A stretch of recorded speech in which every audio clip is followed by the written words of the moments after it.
বাংলাদেশে গণতন্ত্র দেখতে চায় যুক্তরাষ্ট্র ও ভারত।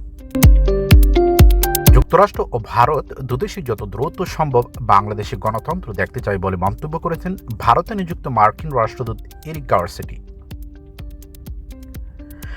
ভারতীয় সংবাদ মাধ্যম WION-কে দেওয়া এক সাক্ষাৎকারে তিনি এমন মন্তব্য করেন। এই রাষ্ট্রদূত বলেন, গণতন্ত্রই বাংলাদেশে নতুন অধ্যায় খুলে দিতে পারে।